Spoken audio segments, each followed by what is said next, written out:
louer. Tunapigia Mungu tena asante kwa wale walikuwa msafari. Mungu anawachunga. Mungu asifiwe. Je vois mon frère Jonathan, que Dieu te bénisse. Naona ndugu yangu Jonathan kule kumkongo. Mungu akubariki. Qui a amené sa Bible? Nani analeta Biblia yake? Veuillez manifester votre Bible. Mwenyangule Biblia yenu yulu. Ah, que Dieu vous bénisse. Mungu amibariki. Et vous qui n'avez pas de Bible, que Dieu vous aide à vous en procurer. Lakini mwebale amja kuwa na mabiblia yenu, Mungu anisaidie muse mabiblia. Entre la Bible et les téléphones, je crois que c'est le téléphone qui coûte cher. Zadia katikati ya Biblia na simu. Simu ikubei kushindia Biblia. Procurez-vous une Bible, c'est une bonne chose. Kuza Biblia ni kitu kizuri kabisa. Nous allons nous tenir debout. Tutashimama bwima. Pendant que nous sommes debout, nous allons parler au Seigneur. Pale tunashimama bwima, tunezi kumsemea Mungu maneno ndogo. Seigneur éternel, nous nous tenons ici, Seigneur, en ton nom Jésus. Efface-nous de la scène et viens pour parler à ce peuple. Bénis ta parole, que ta parole nous bénisse, qu'elle nous guérisse, qu'elle nous délivre, qu'elle coupe tous les liens, qu'elle nous ramène dans la relation avec toi, que l'honneur te revienne et la gloire, au nom de Jésus-Christ. Prends le contrôle, Seigneur, de cet auditoire et nous chassons avec autorité de la parole de Dieu tous les esprits impurs qui ne confessent pas le nom de Jésus-Christ, que ce soit la magie, la sorcellerie, la distraction, nous les boutons dehors. Et nous confions ces cultes au contrôle du Saint-Esprit, au nom de Jésus-Christ. Amen. Amen. Nous allons ouvrir nos Bibles dans 2 Pierre. 2 Pierre chapitre 1er. Depuis le verset 19 et le verset 20. Et nous tenons pour d'autant plus certaine la parole prophétique à laquelle vous faites bien de prêter attention comme à une lampe qui brille dans un lieu obscur, jusqu'à ce que le jour vienne apparaître et que l'étoile du matin s'élève dans vos cœurs.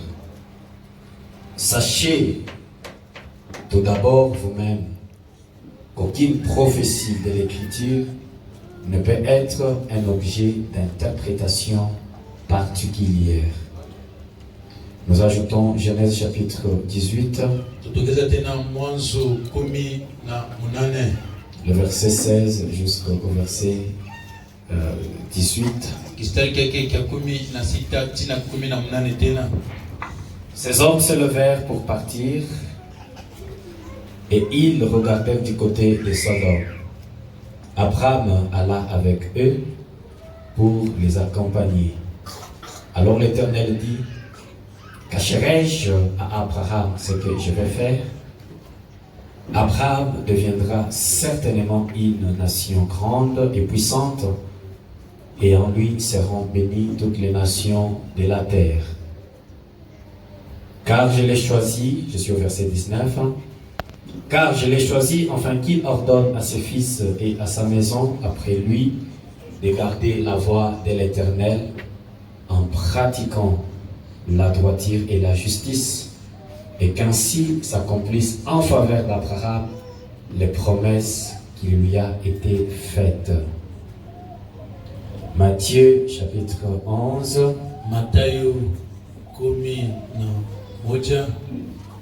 le verset 25 et 26. En ce temps-là, Jésus prit la parole et dit: je te loue, Père, Seigneur du ciel et de la terre, de ce que tu as caché ces choses aux sages et aux intelligents, et de ce que tu les as révélées aux enfants. Oui, Père, je te loue de ce que tu l'as voulu ainsi. Jérémie chapitre 10, le premier et le deuxième verset. kistari kya kwanza na kya pili. Écoutez la parole que l'Éternel vous adresse, maison d'Israël. Ainsi parle l'Éternel. N'imitez pas la voix des nations et ne craignez pas les signes du ciel, parce que les nations les craignent. Que le Seigneur bénisse la lecture de sa parole. Bwana abariki usomi wa neno Nous lake. pouvons nous asseoir. Lezi kuketi. Alors, nous avons commencé un enseignement depuis le mercredi. Tulianza mafundisho tangu ikashitatu. C'est un enseignement évangélique. Ni mafundisho ya kupashwa nayo injili. Nous sommes en train de parler sur les signes, que dis-je, les événements prophétiques. Tunazungumza pa maalama ya unabii. Je crois que pendant la semaine, je vais vous distribuer les invitations à chacun pour aller distribuer et inviter les gens avec cela. Nazali asema mujuma tamikaburira makaratasi ya mwito mwende mkagawanye na mwite batu. Et nous avons abordé notre premier point de ce grand thème. Na tukaanza kifungwa kyate kya kwanza kya kishina. Cacherai-je à Abraham? Taficha kweli kwa Abrahamu. Si nous remontons un peu plus haut dans les livres de Genèse, quand nous avons lu, si vous remontez au chapitre 18, Kama tunaangalia kitabu kya mwanzo mule tunasoma tukapanda kwa yulu 18 ou d'abord depuis le chapitre 17. au tangu kufunga kya 17. Vous verrez qu'alors qu'ils étaient, Abraham était déjà un homme sans espoir, Abraham akakuwa mtu unachukua tena na tumaini, sans secours bila usaidizi du point de vue naturel, kwa mambo inaangalia kimwili. un homme âgé de 100 ans. Mtu mwenye kukomea na miaka 1000 Et durant toutes les années qu'ils étaient féconds, ile miaka ile akakuwa mchana ila nesi kuzala. Le Seigneur ne lui avait pas donné la progéniture. Lakini Mungu akumupe mboleo wala buzazi. Il n'avait pas eu d'enfant jusqu'alors. Akupate mtoto chini na mwele miaka. Mais il avait toujours une foi plus grande qu'auparavant. Lakini akakuwa na imani kubwa kushindia pale alikuwa mjana. Que l'enfant naîtrait. Ya kwamba mtoto atazalikwa. Le prophète dit dans les opérations du Saint-Esprit. Na ndiye anasema mumakazi kutenda kwa Roho Mtakatifu. Le paragraphe 41-42. Kifungo kile cha 41-42. Et Dieu a honoré cela au point qu'il est simplement descendu et a dit. Na Mungu akeshimia ile mambo, mnaona kwamba anashuka na anasema, je suis El Shaddai Abraham. Miko Mungu wa maziwa mbili Abrahamu. Tu m'as fait confiance. Unanyekea tumaini. Et maintenant, je suis le Dieu porteur de sang. Lakini hivi Miko Mungu anapochukua maziwa mbili pakila. Appuie-toi seulement sur mon sang. Lakini nyonya ekebe kuziba yangu. Mon petit enfant malade. Huyu mtoto yangu mgonjwa huyu. Toi mon enfant malade. Wewe mtoto yangu mgonjwa Abraham. Je suis le porteur de sang. Niko nachukua na voila na vita maziwa. Appuie-toi simplement.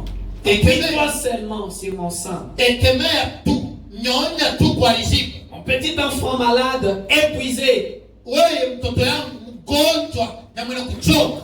Eh bien, ceci n'est qu'une petite chose pour moi. Lakini hata vile unanyonya, hiyo ni kitu tu kidogo tu yangu. Votre maladie, ile magonjwa yako hivi, que tu sois épuisé, hata vile unalekezwa unachoka, ce n'est qu'une petite chose pour moi, l'Éternel. Kitu ndogo. Ile magonjwa yako kumbele yangu mimi wa milele. Votre stérilité, utasa wako. Le fait pour Sarah de ne pas avoir conçu pendant toutes ces années, mambo ya kwamba Sarai akuchukue mimba hii miaka yote, ce n'est qu'une petite chose pour moi.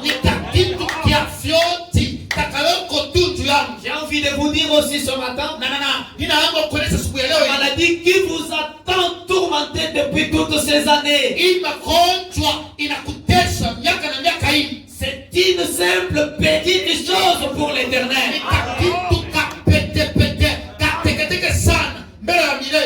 La pauvreté, les projets ne tiennent pas, bumasikini mapa matengenezo yako abiendeke. c'est une simple petite chose pour l'Éternel. Nika kitu ndoko kaloko kabisa sana na kumechwa La milele. santé qui te dérange, Afya njema ile inapofurusha c'est une simple petite chose pour l'Éternel. kitu kaloko kabisa sana ndio ya milele. Je voudrais que nous puissions le dire ensemble. Napenda tuiseme siku wote pamoja. Mon problème, Matatizo yangu c'est une simple petite chose nika kitu kaloko kabisa sana pour l'Éternel. juu ya wa milele. Aidez-moi à le dire encore à haute voix. Nisaidie tuseme kwa nguvu yote. Le problème que j'ai, Mambo ile niko nayo c'est une petite chose nika kitu kaloko pour l'Éternel. juu ya wa milele. La maladie qui s'est cachée devant le médecin, Magonjwa ile nafichwa mbele ya bamungani c'est une petite chose pour nika l'Éternel. kitu kaloko mbele ya milele. Les démons qui t'attendent tourmenter, Ile demona inakufurisha miaka na miaka. c'est une simple petite chose pour Nika l'Éternel. kitu kaloko kabisa juu ya Toi milele. qui manque l'argent, Wewe unakosewa fedha, toi qui manque le travail, wewe unakosewa toi kazi, qui manque la maison, wewe unakosewa toi nyumba, qui as besoin de moyens de wewe transport, unahitaji ya gari ndio toi qui uendelee. cherches le bon mariage, Wewe unataka mkweli mzuri. c'est une simple petite Nika chose kitu kaloko kavyote pour l'Éternel. juu ya Je milele. voudrais que nous le disions Na encore. napenda tuiseme tena. Le problème que j'ai, Mambo niko nayo c'est une petite chose nika kitu kaloko pour l'Éternel. juu ya wa milele. Et qu'est-ce que l'Éternel dit? Wa milele unasema nini? Appuie-toi simplement ici Nyonya ekemea tu hapa et tente simplement ma promesse un instant. na nyonya yako tu, manako yangu tu, muda Et mdogo. observe ce qui arrive. Angalia mambo itafika. Gloire au Seigneur. Utukufu kwa Bwana. Et il a dit, Kisha nasema tena, Abraham, Abrahamu, tu m'as fait confiance. unaniletea tumaini. Maintenant, Na sasa je suis le porteur des saints. niko Mungu, kuna mazima. Je suis celui qui peut te restituer. Niko ule anayekurudisha jipya. Je suis Hakuisha celui qui peut te restituer. Mungu, kuna anayekurudisha jipya. Oui, mes chers frères. Oui, ndio. Quand tout espoir prouve que c'est fini pour toi, Na kama tumaini yote, mambo yote tunasema wewe inamalizika juu yako. je suis le porteur des saints. Niko Mungu, kuna mazima. Je suis celui qui peut te restituer. Niko ule anayekurudisha kijao. Oh Seigneur, Bwana, restaure ce peuple ce matin. rudisha tupa hii taifa Que subiri. Dieu vous restaure là où vous êtes. Mungu akurudisha jipe penye Que yupo. Dieu restaure ta santé. Mungu arudisha njema Que Dieu yako. restaure ta mémoire. Mungu arudishe mawazo yako Que yote. Dieu restaure ta bonne santé. Mungu arudishe afya yako njema. Qu'il restaure ton corps. Arudishe jipe mwili Qu'il yako. restaure ton esprit. Arudishe jipe roho yako. Qu'il restaure votre âme. Arudishe jipe nafsi Qu'il yako. restaure vos finances. Arudishe mafedha Qu'il yako yote. restaure votre travail. Arudishe jipe kazi Qu'il yako. restaure l'intelligence. Arudishe hekima akili Qu'il yako. restaure la maternité. Arudishe kuzazi. Il restaure tout. Arudishe vyote jipya. Au nom du Seigneur Jésus. Mudini ya Bwana Yesu Kristo. Il n'est qu'un bébé pour moi. Uko tu mtoto kumazima juu yako. Il n'est qu'un bébé pour moi. Uko tu mtoto kumazima juu yako. Ainsi, Hii je veux simplement te prendre dans mes bras. takuchukua, takubeba mikono yangu. Étant donné que tu m'as fait confiance. Ya kwamba sema wewe unajekea mimi tumaini. S'il y a quelqu'un qui a fait confiance au Seigneur, Kama kama unajekea tumaini Bwana, il va te prendre dans ses bras. atakubeba mikono yako. Et vous êtes déjà dans ses bras. Yupo mikono yake. Et ce qui est dans sa main, Kile kiko mikono yake. personne.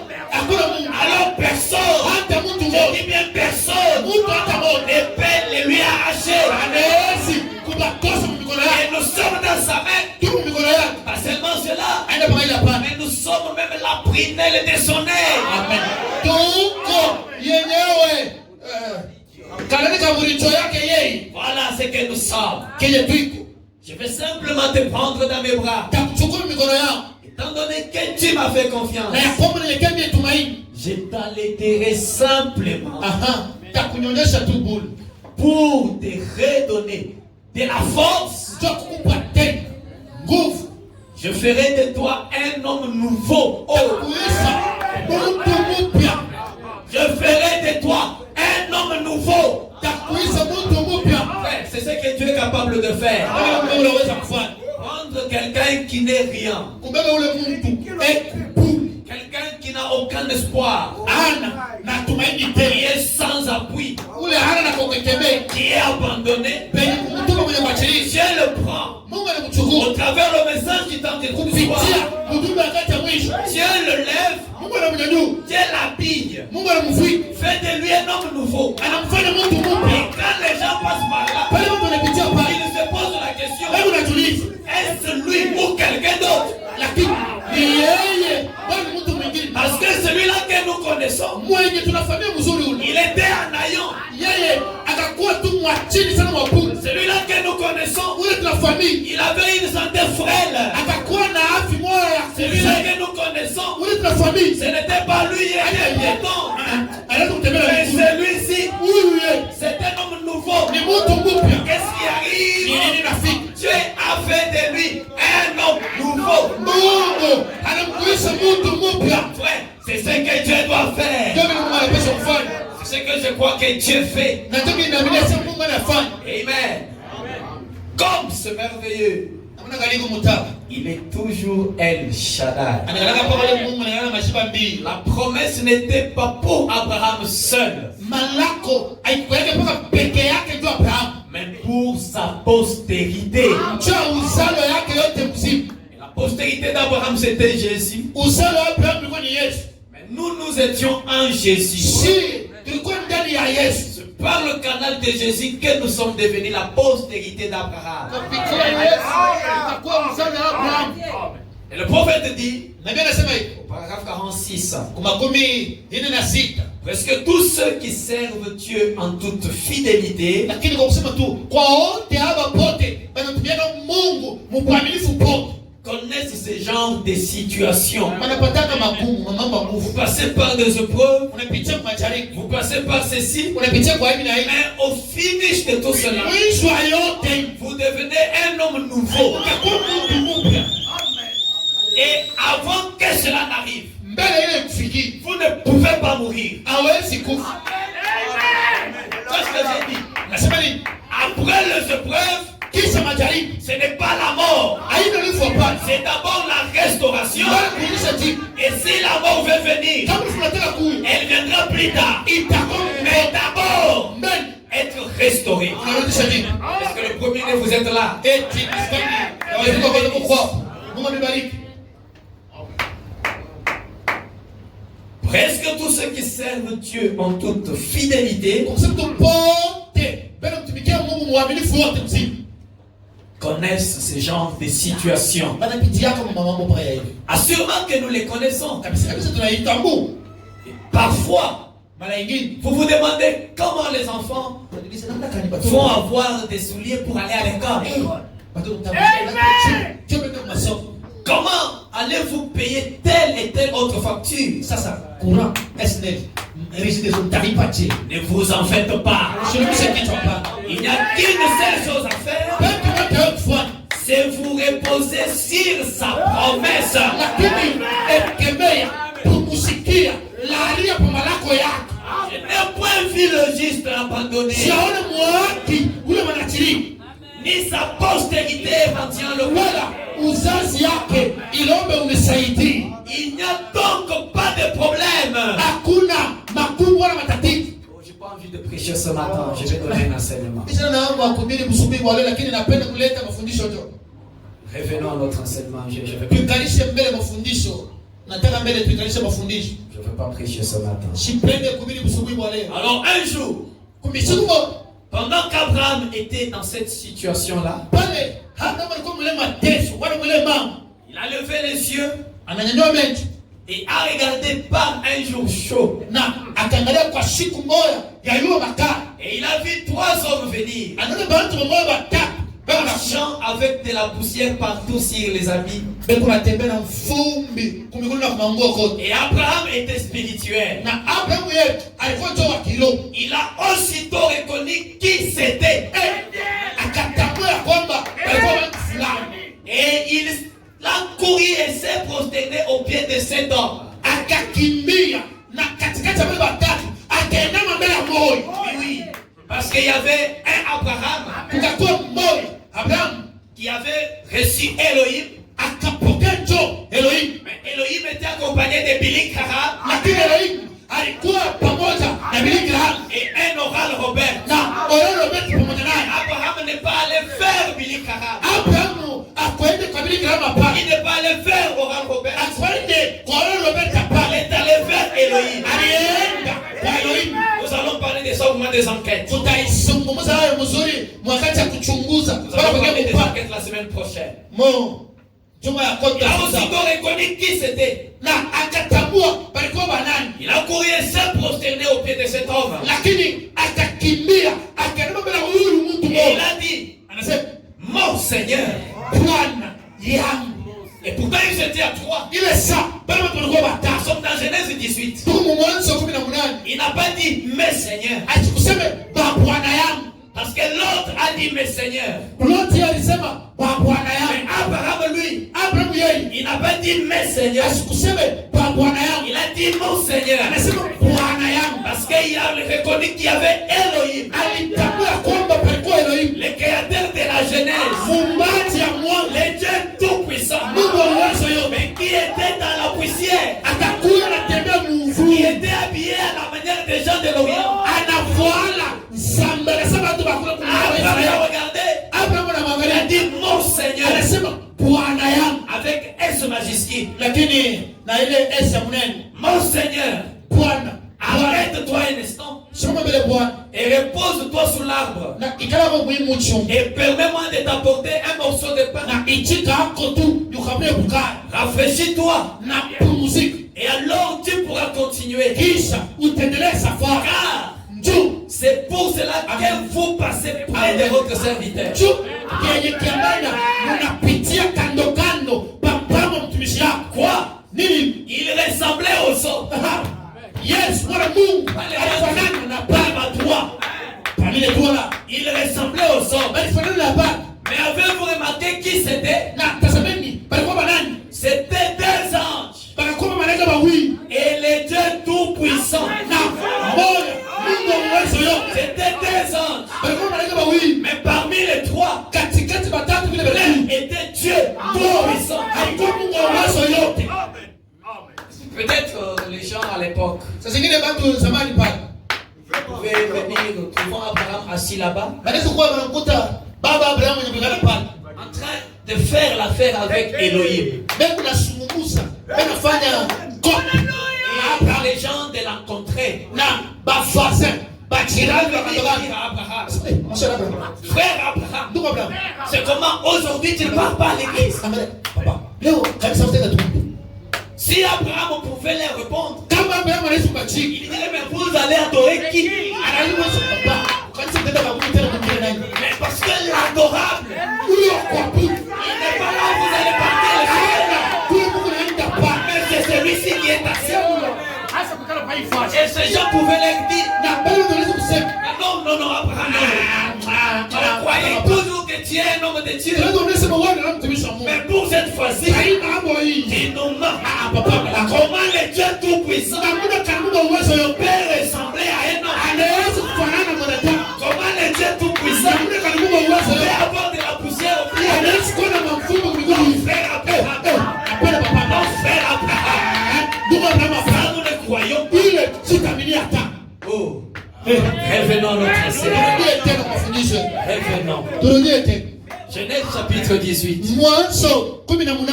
Après ces événements-là, Kisha ile mambo ile yote. après que ces trois hommes eurent mangé, Kisha bale bantu batatu bakakula. après que Elohim ait discerné les pensées qui étaient cachées dans Sarah, Kisha Elohim akafafanua mawazo yalikuwa ndani ya Sarai. après qu'il s'ait béni Abraham, Kisha kubariki Abraham. après qu'Abraham soit un homme restauré, Kisha Abraham kurudisha jipe. au verset 16, Ces hommes se levèrent pour partir. aba batu bakalonga be Et ils regardèrent du côté de Sodome. na bakatazama mwenendo yabo kungambo wa Sodoma. Abraham alla avec eux. Abraham akaenda pamoja na wale basi. Ça encore, c'était un scandale. Pale ilikuwa ni mambo ya kushtusha. Abraham, tu nous as dit que c'est Dieu. Abraham, unatosha sema ni Mungu. Mais comment toi tu es en train d'accompagner Dieu? Wewe huyo hapa tena. Unaanza kutembea pamoja na Mungu tena. Abraham les accompagna. Abraham akatembea, akafanya safari nao. Alors l'Éternel dit, Kisha wanaenda kumuonesha, cacherai-je à Abraham tafutika tu Abraham huyu ce que je vais faire? kile ndio kunaenda kufanya huko. Après toutes les bénédictions, Kisha mabaraka yote le Dieu qui est descendu, na yule Mungu alishuka, il est descendu pour nous bénir. akashuka ndio kutubariki. Le Dieu qui est descendu, Yule Mungu alishuka, il est descendu pour nous restaurer. akarudi, akashuka ndio Il est kutusaidia, descendu pour nous guérir. akashuka ndio Il kututunza, est descendu pour nous faire du bien. alishuka atembee, Mais lakini il avait un secret dans son cœur. alikuwa na siri ndani ya roho yake. Mais j'ai déjà mangé, Angalia chakula njoo, j'ai déjà tout fait. mambo yangu Il est déjà en train de partir. nataka la Mungu wetu. Alors il se pose la question, Kisha maliza tena, cacherai-je tafutika tu à Abraham kwa Abraham ce que je vais faire? kile nitafanya. Il avait donc un secret. Akakuwa na siri njoo. C'était quoi son secret? Siri yake ilikuwa nini? Il allait détruire Sodome. Alipaswa kupomona Sodoma. Mais à qui est-ce qu'il doit confier ce secret? Siri taonesha kwa nani?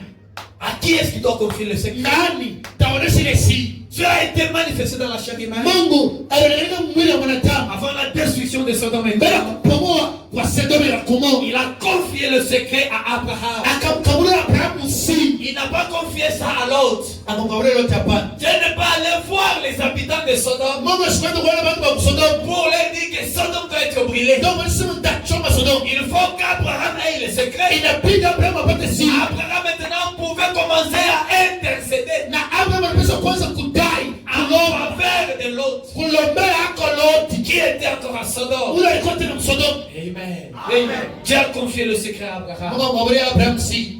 Et encore dans le deuxième exode, Na kutoka mwa pili Dieu a été manifesté sur la terre Mungu alikuonesha pa dunia dans un homme appelé Jésus-Christ. mmoja mwa mjina Bwana Yesu Kristo, Et il a fait les mêmes choses na natenda mambo moja moja avant la destruction des Juifs. mbele ya kupomoa Mayuda. Vous vous souvenez avec l'histoire de Titus et ainsi de suite. Nakumbuka jinsi ya Titisi na wale wanafuata Mais vers la fin de son ministère, kumwisho ya kupaswa kwake, avant la fin de son ministère, mbele ya mwisho ya utumwa yake. dans Luc chapitre 17, Luka 17 le verset 28 jusqu'à 30, 28 chini ya 23, ce qui arrivera du temps de l'autre ile ilifika wakati ya Loti arrivera pareillement. itafika vile vile tena. Ah, ce sont les paroles de Jésus. Ni maneno ya Yesu. Les hommes mangez, Watu wanaanza kula, buvez, kunywa, achetez, kuuza, vendez, kuzisha, plantez, kupanda, bâtissez. kujenga. Mais le jour où l'autre sortit de Sodome, Lakini ile siku Loti alitoka Sodoma, une pluie de feu et de soufre tomba du ciel, lakini mvula ya moto na kubwa ya pepo ikaanza kutoka mbinguni et les fit tous périr. na ikaua wote. Il en sera demain, Vitakuwa vile vile tena le jour où le Fils de l'homme paraîtra. ile siku mwana Mungu ataonekana. Qu'est-ce qu'il doit faire? Atapaswa kufanya nini? Il doit encore amener la destruction. Anapaswa tena kuleta tena Mais upendo. il a encore un secret. Angali tena siri. Doit-il cacher ses secrets à Eti Abraham? tafuta ile siri kwa Abrahamu. Doit-il cacher aujourd'hui à Abraham ce qu'il doit faire? Tafutika tena leo kila Abrahamu anapaswa kufanya nini? Doit-il cacher aujourd'hui à Branham ce qu'il doit faire? Atafutika tena leo Abrahamu kile yeye anataka kufanya. Le secret lui a été confié. Siri ilimpewa Abrahamu. Comme le secret a été confié à Abraham. Sande balikopeleka naye Abrahamu. Aujourd'hui, le secret est confié à Abraham. Leo siri wanamupa naye tena Abrahamu. Aujourd'hui, mes frères, Leo ndugu yangu, nous avons toute l'actualité des événements tuko na maarama yote mpya ya maadisi qui se déroulent ile inapatikana et les événements qui vont se dérouler. na maarama inafuatana. Parce que nous avons un Abraham Na tuko na Abrahamu mmoja à qui Dieu a confié le secret. ule Mungu anaonyesha siri. Nous avons aujourd'hui le secret Tuko leo na siri de ce qui se passe au ciel. ya ile inapatikana mbinguni. Nous avons le secret Tuko na siri que le ciel n'est pas un endroit trop éloigné d'ici. lakini mbingu haina mbali kushindia penye tukwa. Nous avons le secret Tuko na siri et nous le savons tunaiua que le ciel, mbingu, c'est une dimension plus rapide que celle-ci. lakini ni ya kuwa ya juu ya mbio kushindia hii. Tuko na d'Abraham. ndio Mungu anamupa Abraham. Nous avons le secret Tunasi de la divinité suprême, ya Mungu kwa juu. qui est la plus grande révélation de toute la Bible. Ufunuo kubwa ya Biblia yote mzima. Nous avons toute l'actualité Tuko na mambo yote ya mpya de tout ce qui se passe après la mort. ya kama tunakufa na mitigano. Nous savons Tunayo que quand quelqu'un meurt, kama mtu anakufa il ne devient pas un petit nuage. asikuwa kawimbi kaloga hapana. Nous savons qu'il quitte cette maison de pestiférés. Tunayo ya kwamba toka muhimu ile mateso. Mais la même personne Pale mtu mmoja vit encore quelque part. unaishi nafasi nyingine. Nous connaissons cela. Tunayo hivi. Nous connaissons même le secret du silence du 7e Na jour. tunayo siri ya ukimya ya mwili wa saa. Nous savons Tunayo que le silence était au ciel. kimya kilikuwa kumbini. Mais pendant que le silence était au ciel, Pale kimya kilikuwa kumbini. sur la terre, Hapa kwa dunia. Dieu était en train de faire l'histoire. Na Mungu anaweza kupanga hadithi. Ce sont les secrets que nous connaissons. Ni masiri tunatambua Parce que Dieu juu Mungu a confié cela à Abraham. anakaburia hayo Abraham. Qui était Abraham? Abraham alikuwa Le nayo. mercredi, nous avons vu qu'Abraham était l'ami de Dieu. Na mkasema kwamba Abraham alikuwa rafiki ya Mungu. Et l'ami de mon ami, Na rafiki yangu c'est mon ami. na rafiki yangu Jésus a dit, Yesu anasema celui qui reçoit un prophète, huyo anapokea habit qualité de prophète, mwatua yake ya recevra la récompense de prophète. atapokea malipo ya La kunabii. récompense de prophète, Malipo ya kunabii c'est d'être l'ami du ni prophète. kuua rafiki yake nabii. L'ami du prophète, Rafiki yake nabii il est donc ami de Dieu. yako rafiki yake ya Mungu. Applaudissons pour le Seigneur. Jésus est notre ami. Ni Yesu na Alléluia. Alléluia. Cacherai-je à Abraham tafutika Abraham ce que je veux faire? kenye tafanya. Le prophète dit, Nabii anasema c'est Jésus qui fait la cour à l'église. ni Yesu ndiye anatrake kanisa. Son épouse, Bibi yake il lui chuchote des secrets. hebu namuonesha masiri kuisikiri. Voilà. Il lui chuchote des secrets. Yesu anamuonesha bibi yake masiri kuisikiri. Très bien. Parce que chuchoter, Kusema kidogo kule c'est différent de parler. kuna chana na kwa kusema kwa wazi tunasema. Quand Dieu parle dans la Bible, Pale Mungu anasema ndani ya Biblia. maintenant le soir, Magharibi yo il vient commencer à nous chuchoter. enakuya enatuleza mukimya Il kulisikiri. nous chuchote. Enatuleza Vous kulisikiri. voyez? C'est que j'ai dit dans la Bible. Nikisema pale Biblia. Père, Fils et Saint-Esprit. Baba Mwana Roho Mtakatifu. Cela veut dire Seigneur Jésus-Christ. Kusema Bwana Yesu Kristo. C'est un secret. Ni siri. Les autres restent là. Bengine wanabakia pale. Au nom du Père, Mwingine ya Baba, Fils ya Mwana, Saint-Esprit. na Roho Mtakatifu. Mais le soir, Magharibi. il est venu nous chuchoter. Yesu alikuwa mtakatifu Et ulishauri. je vous l'ai dit. Kile nipende kusema. Par Père, Fils Saint-Esprit. Kusema Baba Mwana Roho Mtakatifu. Ça veut tout simplement dire Kusema hivi. Seigneur Jésus, Bwana Yesu Kristo. Dieu, Mungu Jésus, Yesu. faisant la cour Eku na trake. à son épouse. Bibi yake. Ah, j'ai lu d'abord le prophète. Nasoma mbele nabii. Christ est le mystère de Dieu révélé. Kristo ni siri ya Mungu yenye kufunua. Le paragraphe 398. Kifungo chake cha 398. Vous savez, Mnayu, il y a certaines choses que vous dites à votre femme. kuko vitu vingine unamwonyesha bibi yako. Vous savez, Unayu, à la jeune fille que vous allez épouser, kwa ule mwanamke unataka ko, vous l'aimez tellement. unampenda kabisa. Vous lui dites vos secrets. Unamwonyesha masiri yako. Vous la prenez près de vous. Unamkaribisha kando kando yako. Elle vous aime et tout. Na yeye anakupenda ni vyote. Vous savez ce que c'est. Na unajua kile anapenda kufanya. C'est ce que Dieu, Ndio kile Mungu wetu. c'est ce que Christ est en train de faire à l'église. Ndio kile Kristo anatendea kanisa. Voyez, Unaona? il lui fait connaître les secrets. Anamuonesha kwa wazi wazi masiri. Rien que les secrets. Lakini mpaka kwa masiri ndio yenyewe. Pas aux flûteuses. Haina sema kwa kamutu kama Hein? Ma giple. Voyez la giple là, avec une fente très longue qu'on appelle catapas, c'est catapas là. Kataps. Voilà. Dieu ne leur révèle pas les secrets à ça. Sama kataps Mungu asipoonyeshaga hapana, mais seulement à son épouse. lakini kwa bibi harusi Je wake. veux dire que sa femme, Bibi, nasema mzuri bibi, parce qu'il leur a fait connaître la révélation de son secret. anamutangulisha, anamwonyesha ufunuo ya masiri yake Par sa grâce. kupitia neema lake. Oh, la grâce de Dieu, les amis. Neema la Mungu marafiki. Je saute un peu. Naruka mbele kidogo. Voilà pourquoi nous avons lu dans Jérémie chapitre 10. Kwa maana tusumu Yeremia kifungo cha 10. Ici, écoutez maintenant. Hapo mfuateni mzuri. La prophétie dit ceci.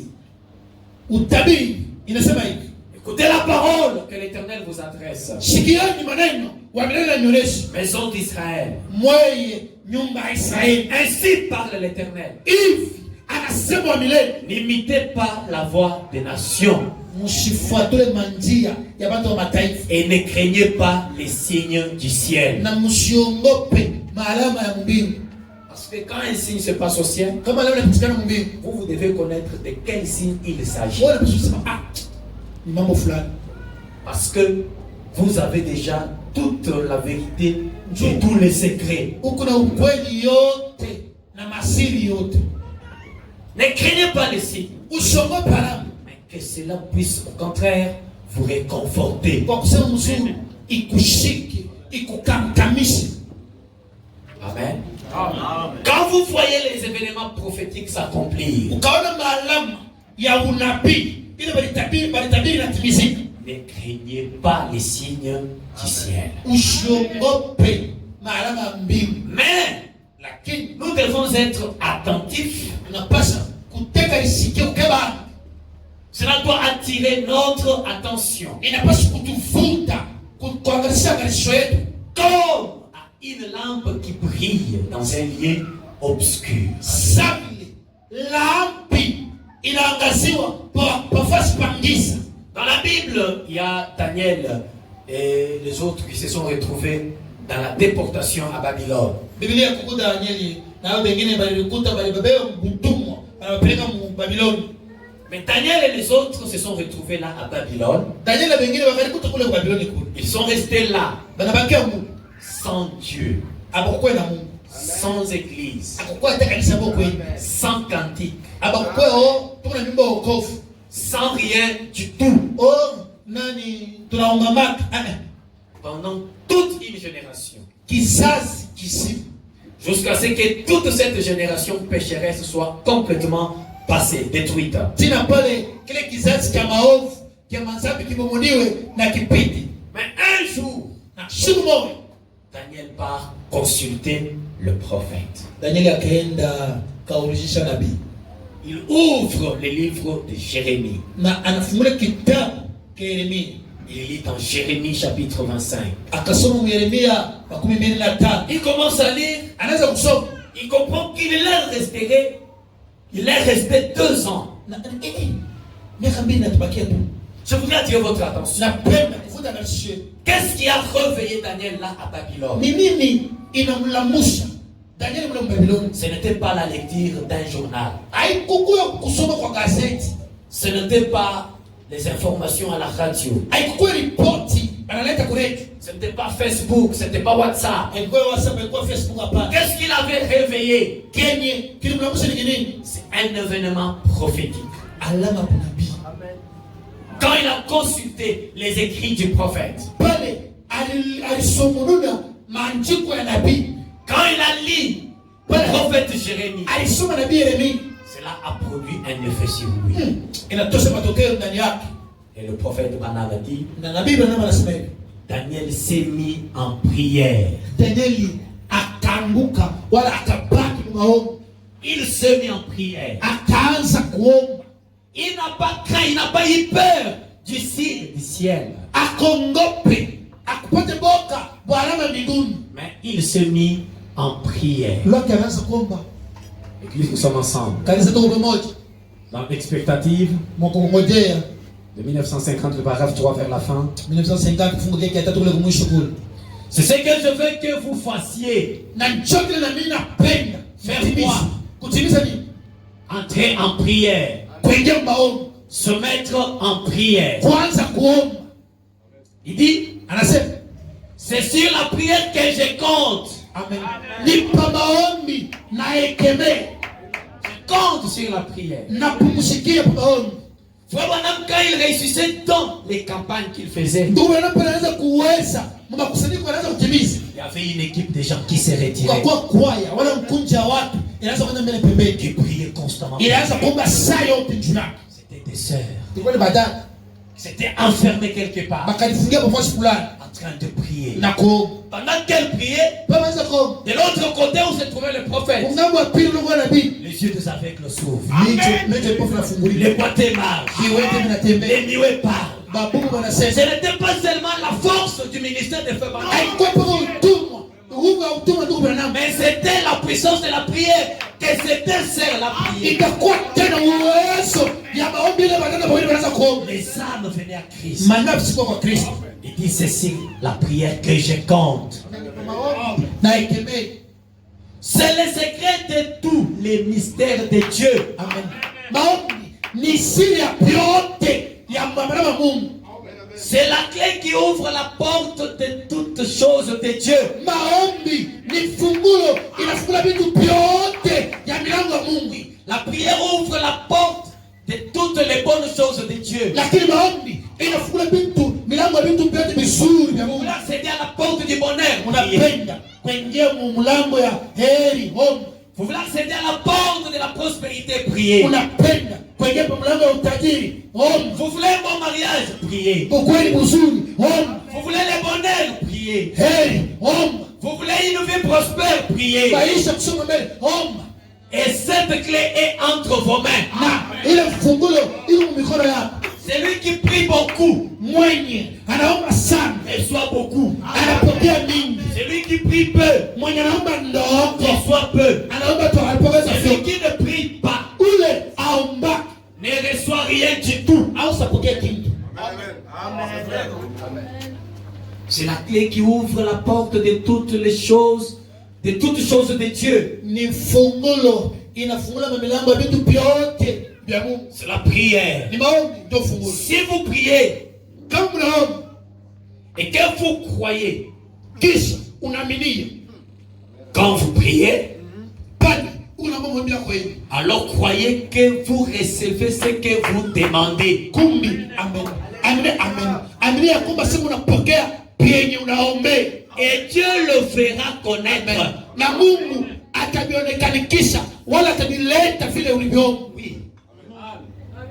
Maintenant, quand nous rentrons dans notre lecture, Na kama tunaingia mwili usomi yetu. quand Daniel s'est mis à lire, Na pale Danieli anaanza kuomba à lire, wala kusoma. peut-être qu'il y avait là à Babylone Sasa hivi kulikuwa kule Babiloni kule. les autres personnes qui avaient lu la même écriture que celle que Daniel avait lue. Bantu wengine walisoma mpaka vile Danieli alisoma. Ile mchiko moya ile Danieli alisoma kana. Ils nous ont lu. Na baba anasoma. Ils partiront à Babylone. Batabafunga batenda Babiloni. Ils feront 70 ans. Batafanya miaka 17. Daniel, quand il lit, Pale Danieli il anasoma. dit non. On doit être attentif Kibangi aprima. à une parole prophétique. Kwa maneno ya unabii. Comme Sawa. à une lampe qui brille Ile lampi inangaza. dans un milieu obscur. Nafasi pangizi. Je ne sais pas si vous comprenez. Nisoma mnaelewa. Quand les autres ont lu, Pale wengine walisoma. ils n'ont pas tiré attention. Abakusoma. Mais quand Daniel lit, Pale wengine wanasoma.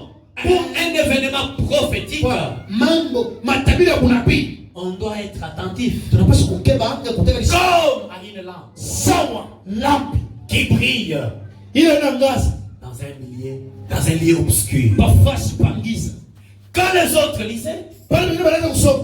ça n'a pas produit le même effet que cela a produit sur Daniel. Aikulete matokeo mwema sawa. Ilitokea pa Danieli. Je ne sais pas si vous comprenez. Ni shughuli mnaelewa. Quand nous lisons, Pale si tunasoma. est-ce que ça produit les effets? Eti nilete matokeo. Est-ce que ça produit les effets? Eti nilete matokeo.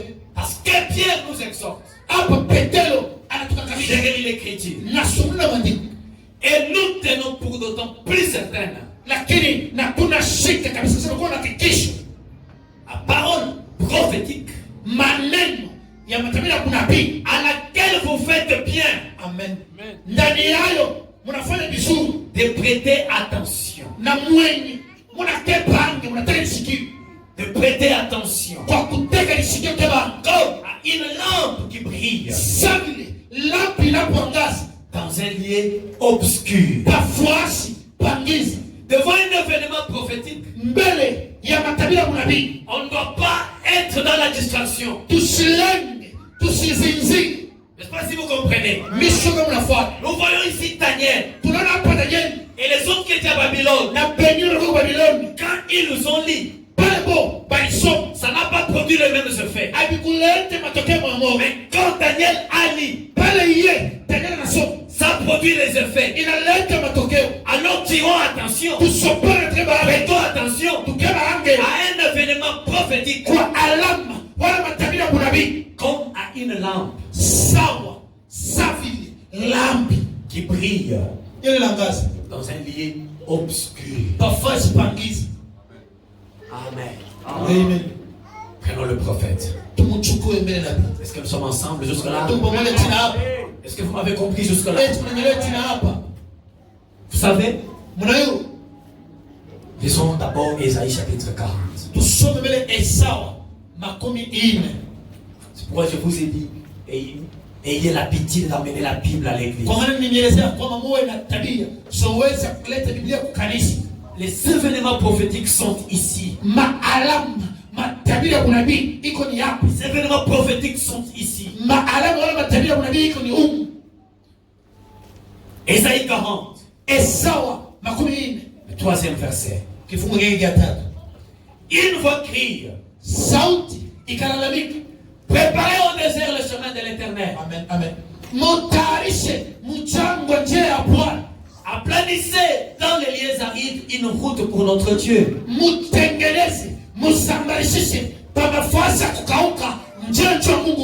Que toute vallée soit exaucée. Que toute montagne et toute colline soient abaissées. Que tous les coteaux se changent en plaine. Et les défilés étroits en vallons.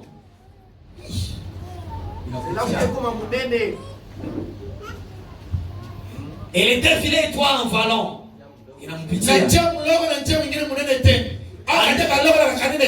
Alors, comme la gloire de l'Éternel sera révélée. Amen. Et au même instant, notre chair la verra. Amen. Cette écriture parle de Jean-Baptiste, qui n'était ni dans la dispensation de la loi, ni dans la dispensation chrétienne. Mais il était la clé de voûte entre la loi et la grâce. Ici, les gens qui allaient dans des synagogues, écoutez très bien, ils lisaient cette écriture. Ils lisaient. Mais quelle était leur compréhension? Et ils pensaient, on va envoyer un dosaire. Là, entrer dans les déserts pour préparer le chemin. On verra une cohorte d'anges descendre du ciel et descendre jusque chez Caïphe, le souverain sacrificateur. Et à ce moment-là, la gloire entrera dans les temps. Mais vous, la parole nous exhorte pour un événement prophétique. Vous feriez mieux d'être attentif. D'être attentif comme à une lampe qui brille dans un milieu obscur. Jean est né. Il est allé dans le désert à l'âge de 9 ans. À l'âge de 9 ans, il quitte, il part dans le désert. Il était le fils d'un sacrificateur. Mais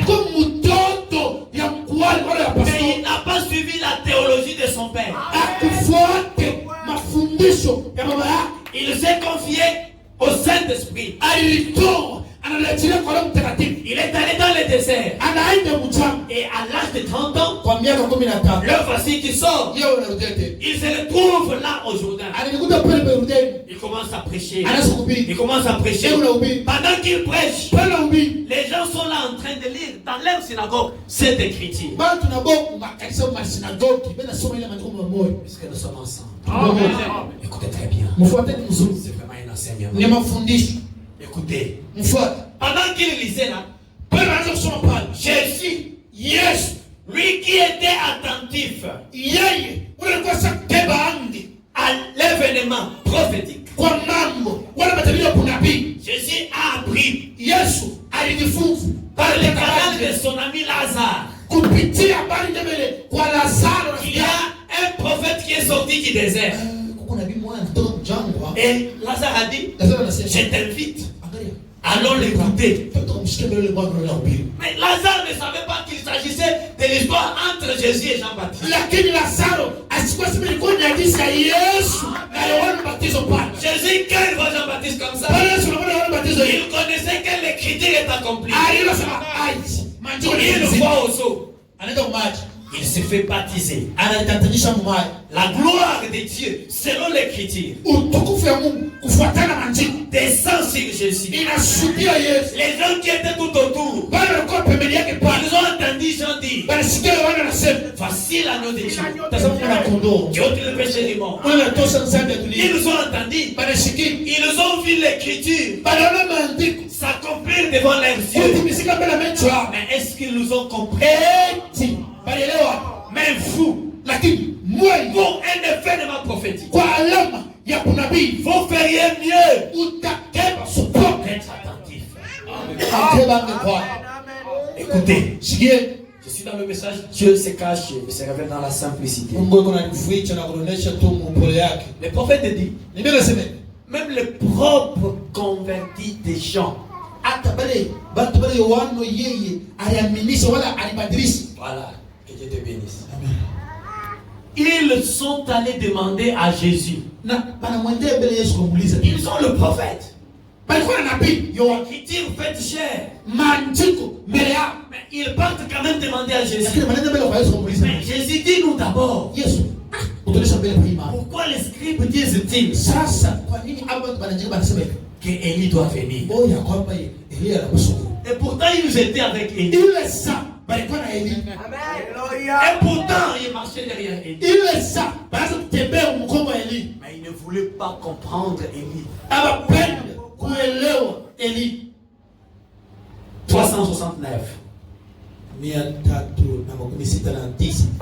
Est-ce que jusque-là, vous m'entendez très bien? Tina hapa unanyelewa mzuri. Si quelqu'un n'a pas compris, qu'il dise, je n'ai pas compris, nous allons revenir. Kama mtu asikamatie mkinto asema kwamba nisipambie mkinto tuanzule hapo kidogo. Je voudrais que ça puisse vous pénétrer. Napenda yengie tina bro. Regardez. Tazameni. Ces hommes qui avaient marché avec Christ. Hawa pangi balitembea pamoja na Kristo. C'était les propres convertis des gens. Walikuwa ni bantu pale Yohana alibatiza ayaminisha. Ils ont dit, Anasema, pourquoi les Écritures disent-elles qu'Élie doit venir premièrement? mbele Bwana Yesu utulishe mbele. Maandiko inasema kwamba sio mbele Elia kwa kwanza njoo nini? C'était les propres convertis des gens. Ni bantu benyo Yohana ye ayaminisha aleta kwa. Mais ils ne l'avaient même pas reconnu. Lakini abakumtambua hata kumtambua mwenyewe alipo. Un événement prophétique. Alama ya Mungu. Vous devez tirer attention. Sopo. Ils ne l'avaient même pas reconnu. Abakumtambua hata kidogo. Pourquoi les Écritures disent? Kwa maana ndio maandiko yanasema. Les docteurs disaient-ils cela? Ma daktari wanaweza kusema ile vile. Pourquoi les Écritures disent-elles qu'Élie doit venir premièrement? Ndio maandiko yanasema mbele ya kwanza Elia kwa mbele. Des disciples qui avaient marché avec lui. Wanafunzi wale walitembea pamoja naye. Pourquoi les Écritures disent-ils Ndio maandiko yanasema sema qu'il doit venir premièrement anapaswa mbele kwa kwanza avant ces choses mbele ya bibi et rétablir toutes choses? arudishe vitu vyote mzuri.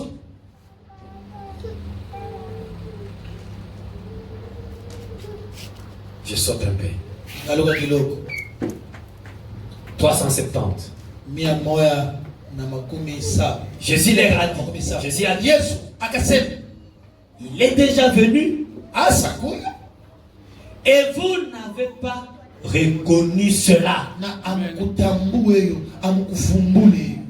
Mais il a fait exactement ce que l'Écriture avait dit qu'il ferait. Il les a rétablis. Vous tous, ceux qui m'ont reçu et qui ont cru en moi, il a fait exactement ce que les Écritures avaient dit qu'il ferait. Et ils lui ont fait ce que les Écritures avaient dit qu'il lui ferait.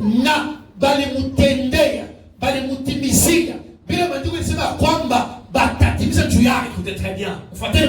Il est déjà venu et vous n'avez pas reconnu cela. Êtes-vous prêts? C'est la prophète qui pose la question. C'est soyez aussi connectés à la parole. Ne soyez pas là parce que cette parole vous concerne vous aussi. Ne soyez pas là comme si vous étiez ailleurs.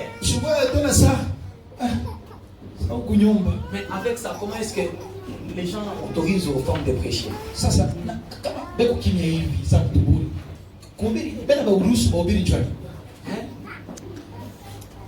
Alléluia! Et la jupe tombe. Et puis les gens viennent d'abord là-bas. Maman pasteur. J'ai vu dans Mambuka. Dieu connaissant toutes choses. Il n'a pas donné aux femmes cette histoire ici, la parole d'Adam. L'homme. On parle avec audace. Allez, répandez-vous. Allez, abandonnez ça. Est-ce que vous ne pouvez pas vous repentir? Allez.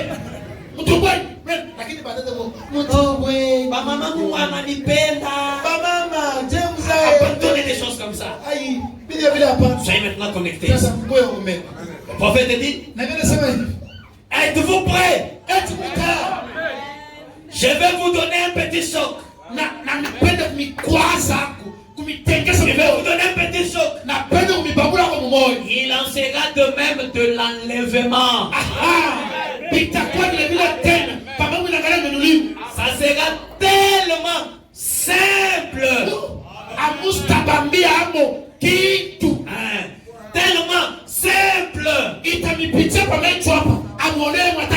Sans doute ça sera pareil. Si bien que l'enlèvement va se passer un de ces jours. Et personne n'en saura rien. Examinez cela une minute. L'enlèvement va se faire d'une façon tellement simple.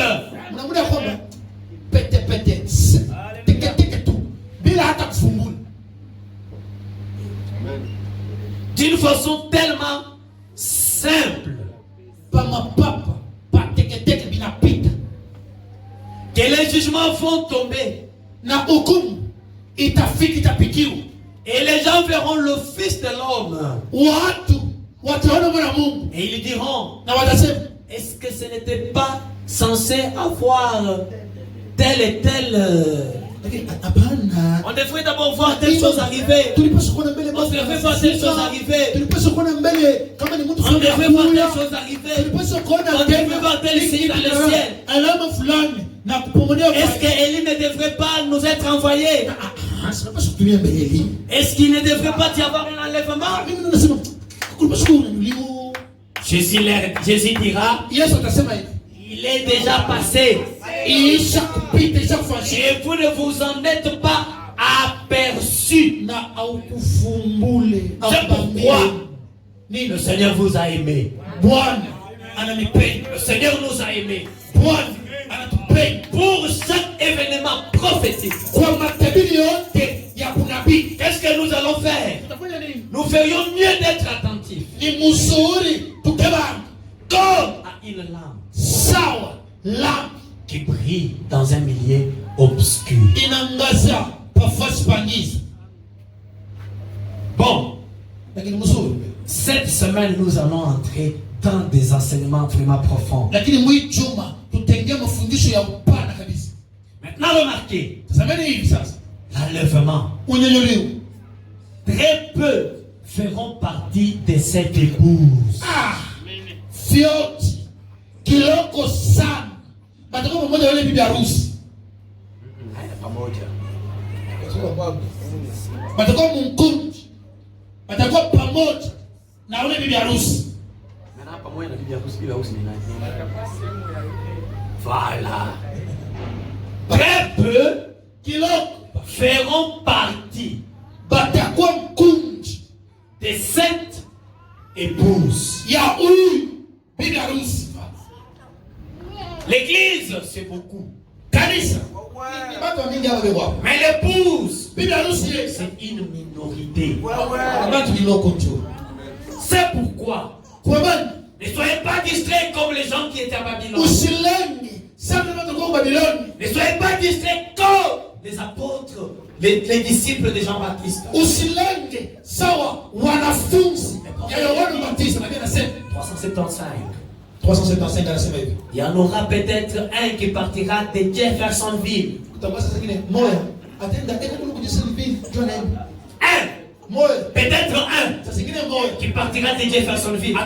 atanyanyuliwa kupitia Jeffersonville. Quelqu'un qui sera porté disparu. Mtu mmoja anapotelea tu mpaka hivi. C'est tout. Kuishi. Les gens diront, Watu watasema eh bien, mzuri. les autres n'en sauront rien. Na pengine watu wasema kulikuwa kupotea mtu. Il y en aura un qui partira de la Géorgie. Na kumu mwingine tena anaendelea kupitia hapo makolezi hapo anaenda wapi? Il y en aura un qui partira de l'Afrique. Na kumu mwingine tena kule Afrika Kusini anaendelea wapi? Disons qu'il y aurait 500 personnes vivantes Sasa zingine kutakuwa watu 500 bado wanapoishi. qui iront dans la translation. Wale watenda muile kununuliwa.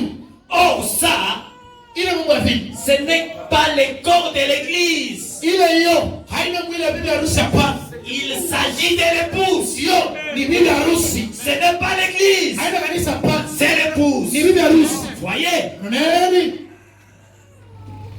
quant à l'épouse, Kwa hiyo naangalia bibi harusi. si 500 personnes quittaient la terre à 7 minutes même, Kama watu 500 batatoka mwile saa moja moja hapa dunia hapa. le monde n'en saurait rien.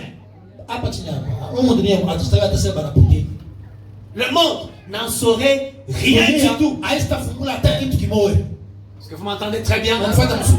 Ça descend du côté gauche vers la 5e côte. Lakini vinaingia ngambo ya shoto kumbavu ya tano. S'il y a 500 personnes, Kama kubandu 500. sur 100 millions d'habitants que nous sommes au Congo, Ba 100 millions ya bantu beko mkongo tu mubulu. est-ce que le gouvernement va s'arrêter? Hii serikali itashimama ndio bantu wale wanapotea. Est-ce qu'ils ont disparu? Bataiwa tawa sema kwa bantu walipotea. D'abord, la ville de Kinshasa à elle seule, Mbele yeye yenyewe tu ile muji ya Kinshasa yenyewe. 14 millions d'habitants. Bantu beko 14 millions. Une chaleur exagérée. Mulunge kifukutu. Vous vous promenez comme ça, allez vers le Sando. Unatembea ndio kutoka kule kusando. On dirait que les gens étaient en train de sortir du stade. Utaona saa ndio banaesa kapungu watu wanatoka Et sasa. pourtant, ce n'est pas le stade. Ile saa haina pa kiwanja ya kucheza kapungu. Une surpopulation. Bantu wanapita. Maintenant, s'il y avait seulement 500, Sasa mule mwingine mule 500 ile fasha ile inapotea. qui le saura? Nani atasema 500 inapotea ile fasha? Mais vous, Moi, le Seigneur vous a aimé. Bwana ananipenda. Vous feriez mieux Ni vizuri kwa d'être attentif ukeba angi. aux événements prophétiques. Kwa maneno ya kunabii. Comme Sawa. à une lampe Kwa hii lampi qui brille dans un lieu obscur. inaangaza kufasha giza. 378. 398. 378. 378 plutôt. Pensez-y. Wazee Tout se déroulera d'une manière aussi simple que possible. lakini itapitika mnamna mwa ya sho kufungula mwepesi yote tu inapitikana. Un message fanatique circulera Lakini ujumbe ya bantu tu bakulipendelea itapitia sema. Et puis tout à coup, Kisha tena quelque chose. kitu kimoja. Ce prédicateur qui était parti quelque part, Ule mubirule anaenda kufasi fulani. il n'est jamais revenu. Depuis anaenda kashauri yake. Il est probablement allé chasser dans le bois. Lakini saa zingine anaenda mwandishi kwa kuinda wanyama. Il n'est plus jamais rentré. Shauri yake te. Et cet homme est allé quelque part. Na huyu baba anaenda kufasi fulani. Vous savez ce qui s'est passé? Naomba nimfikie. Je pense que cette jeune fille, Anayeona bikira. elle a certainement été kidnappée. Saa zingine bali mkata tu bali mchinji. Avec les kidnappings au Congo actuellement. Na kulopola kwa bantu. La sœur là qui s'habille d'une manière décente. Ule tatu anaweza kuwa mzuri hapa. La dame là, je la connais. Famille bien, toute famille. On va bénir, ouais, on a un problème dans le monde. Il n'a jamais eu même des problèmes avec les gens. Hein. Depuis un apoté, il y a. Elle exprime partout. Pendant qu'ils sont en train de dire ça, ils ne savent pas que c'est l'enlèvement qui a eu. Ils ne savent pas. Vous savez, quelqu'un a attrapé cette fille et l'a violée. Et il l'a probablement jeté à la rivière. C'était mademoiselle. La moitié de cela, 99% sur, on peut dire qu'il y en aura qu'un sur 100 millions.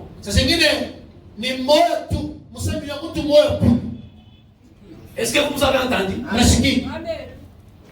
Qu'est-ce que le prophète a dit? 1 sur 100 millions. Il en saura quelque chose. Vous voyez? À moins que quelqu'un qui connaissait dise cette fille a disparu. Voyons, je n'arrive pas à comprendre. Elle ne sortait jamais comme cela. Non. Et quand tu vas te rendre compte comme ça, et ce jour-là tu découvriras que tu as manqué l'engagement.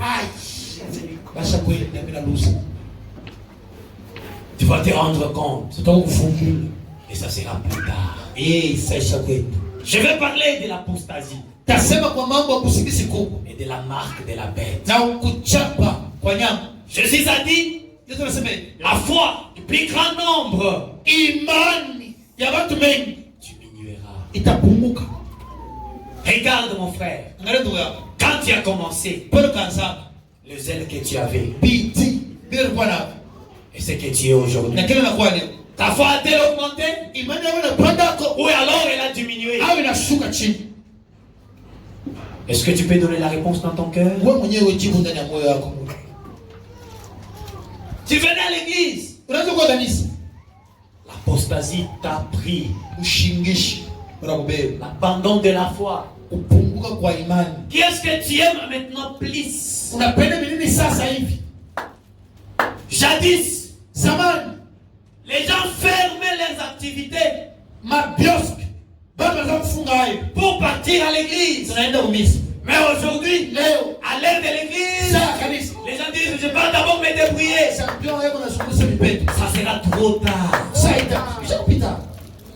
L'amour du plus grand nombre diminuera. L'amour et la foi sont parents.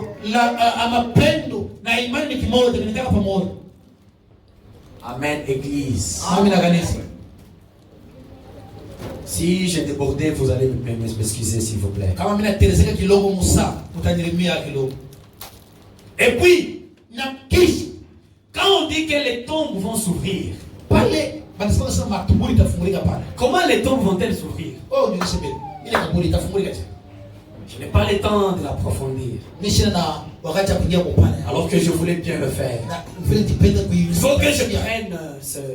Juste pour vous montrer la simplicité de Dieu. Et ce calcium. Cette potasse. Lorsque tout ce qu'il y a en vous, le matériel, ça ne fait qu'une cuillerée. Une cuillerée de poussière. Heureusement que moi, on m'a pas. J'attends qu'un jour quelqu'un me pose cette question-là. Est-ce que tu me connais? Tu connais qui je suis? Non, ouais. On a écrit on a parlé Oui, je lui dirais tout simplement. dans mon essai. Tu es une mode de terre de Colombie. Champion. On est blonde. Oui, c'est tout ce que je connais de toi. Une mode de terre. Une cuillerée de poussière. Est-ce que tu me connais? Oui, je te connais. Je te connais. Une mode de terre. C'est tout ce que je connais de toi. Amen. Amen. Amen. Patientez-moi, soyez très très attentifs. Amen. C'est juste. Et ce qui arrive, c'est que ça redevient esprit et vie. Dieu parlera simplement. Et l'enlèvement se fera. Il ne s'agit pas de se présenter là et que les anges descendent et à l'aide des pelles apôtres creusent les tombes et en font sortir un vieux cadavre là. Frère, si vous vous attendez que les tombes s'ouvrent, alors les gens qui sont morts dans l'eau, leur tombe est où? Ça est où? C'est là qui ont été dévorés par les lions. Leur tombe se trouve où?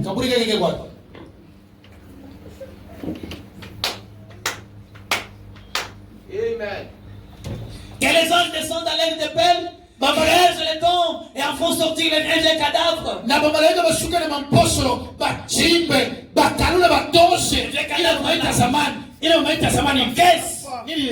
Il est né du péché pour commencer. Mais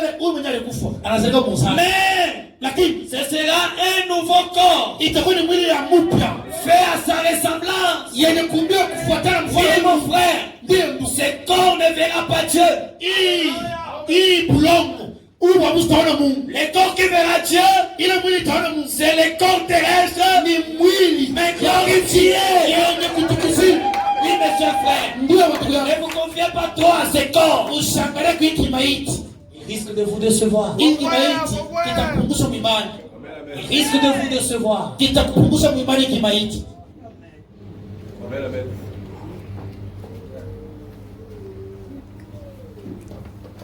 380.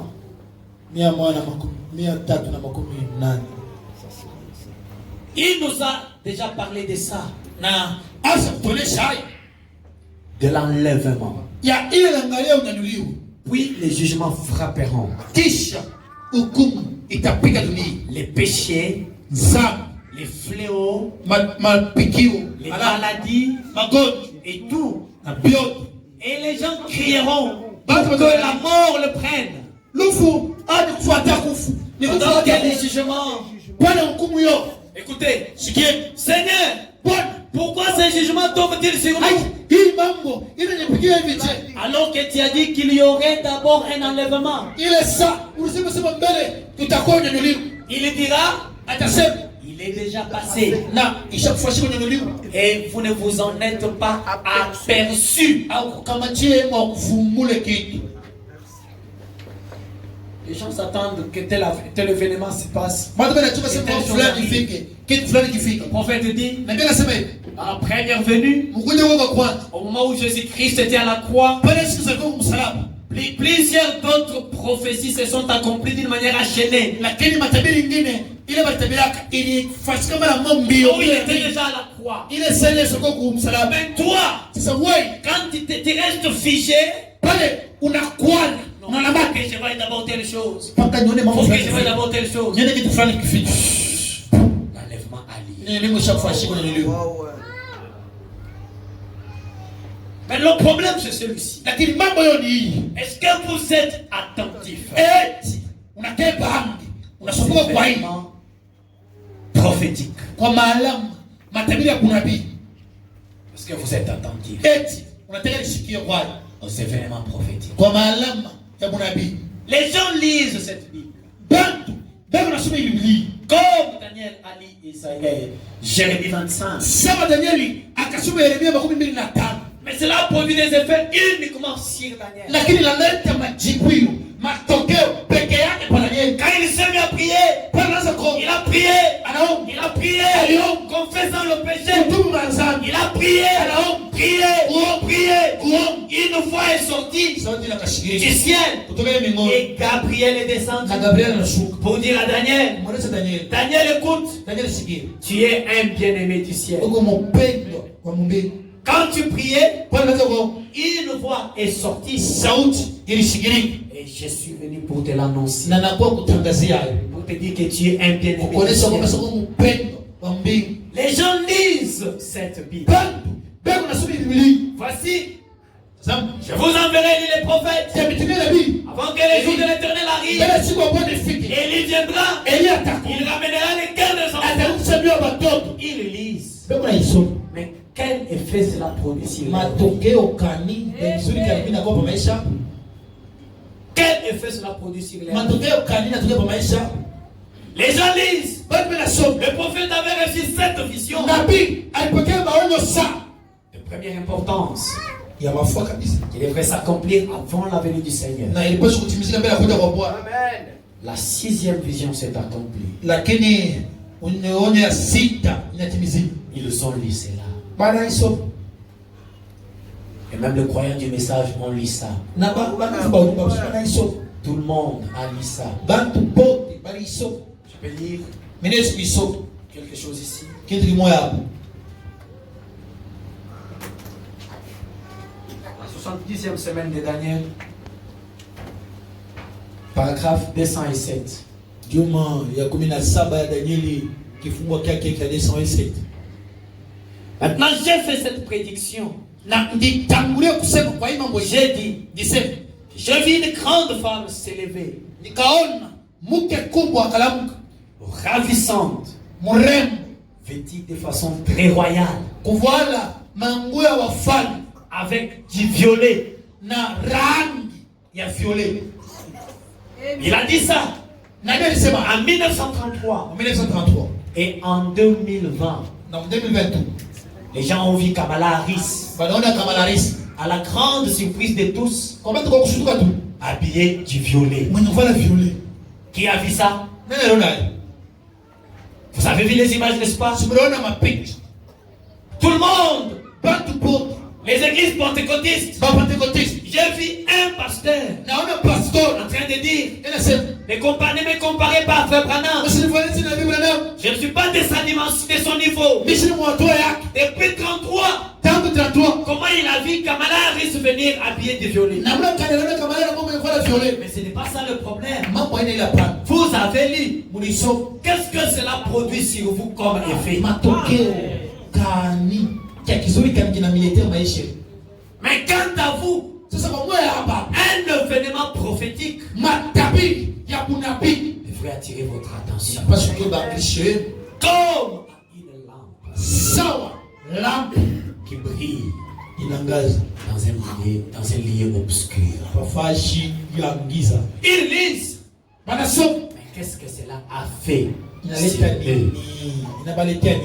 Je vous lis une autre citation ici. Na msome maandiko mengine hapo. Écoutez, nous devons tirer attention aux événements prophétiques. Na mshikeni tunapaswa keba anke na malama ya unabii. Car Dieu n'a pas caché cela à Abraham. Na Mungu akuficheyo kwa Abraham hapana. Dieu n'a pas caché cela à William Branham. Akumfuchikeyo na Biblia Branham. Dans l'ange de l'alliance Malaika de wa Dieu Abraham. avec Abraham. L'alliance de Dieu avec Abraham, Agano ya Mungu na Abraham. prêché le 28 avril 56, Ile Dieu 1956. le paragraphe 44. Kifungo kyake kia 44. Je prends la partie qui nous intéresse beaucoup plus ici, Na baba kipande kyake kinatuangalia sana kabisa hapa. vers la fin. Kule kumwisho. Mais souvenez-vous-en bien, lakini mkumbukeni mzuri je prédis natangulia kusema qu'une femme deviendra présidente mwanamke mmoja atakuwa president avant que nous soyons anéantis. mbele batupomoni batuzimishi. C'est vrai, Ni kweli je l'avais dit en 1933, kweli, 1933 nilisema sur base d'une vision. kupitia huyu, Et nous voyons aujourd'hui na tunaona leo Kamala Harris Kamala Harris qui était la vice-présidente. hier bwana vice-président Et on lui laisse maintenant pour hapa qu'elle soit la candidate présidente. hapa mkursa kwa election kwa Amerika iko kichwa. Quel effet ça produit? Akwena yeye president kule. Matokeo kanilaletea. Qu'elle soit présidente ou vice-présidente, Awe president wala vice-président. la 6e vision s'est accomplie. Oni asilisha kutimizika. C'est un événement prophétique. Ni alama matabiri ya kunabii. Mais quel effet cela produit? Sasa matokeo kani inaleta pamoja. Quel effet? Matokeo kani? Quel effet cela produit pour vous? Matokeo kani inakupa? Quand Daniel a lu, Pale Daniel alisoma. il s'est mis dans la prière. Anekala maombi. C'est le temps pour vous de rester dans la Ni prière. wakati kwako ukibaki mu maombi. Jadis, Zamani tu avais au moins un jour de la semaine. ulikuwa na siku moja mchungu. Loin du téléphone, Mbali na simu yako. loin des enfants, Mbali na batoto. loin des dérangements. Mbali ya Tu makelele. t'es consacré devant le Seigneur. Unafungia mbele ya Mais Bwana. aujourd'hui, Leo qu'est-ce que tu es devenu? Qui t'a ensorcelé? nani anakuloka wewe? Les événements s'accomplissent. Maana inatimizika. Mais nous restons toujours comme si de rien ne s'est passé. Tuko naishi tuna saa kuna takiti kwa kilifika. 382. Dieu 380. se cache, c'est revenu dans la simplicité. Mungu anakuita anaonyesha mpole yake. Pourquoi les croyants ne croient-ils pas les simples signes? Jua nini babidi Venu. abaminie tena. Maana kiloko sana ya kuja kwake. Pourquoi les croyants ne croient-ils pas encore? Jua nini babidi abaminie tena. Ils s'attendent à ce que Bila tunasema sema par la phrase. bila tunasema sema Que toutes ces choses dont il est parlé dans les Écritures hivi vitu vyote vimesemewa ndani ya maandiko. et que la lune se couche, ou que le soleil se couche au milieu du jour. Lakini baone tu katikati ya siku hiyo inafifia na lala. Non, c'est un langage. Ni masema Ça ne doit pas se passer à la manière dont vous imaginez. abista pita mnaona wewe unabiwazi. Qu'il y ait toutes sortes de choses. Au kwa vitu mnaona yoyote. Oh, si seulement nous avions le temps. Lakini kama tu tulikuwa hatuna wakati.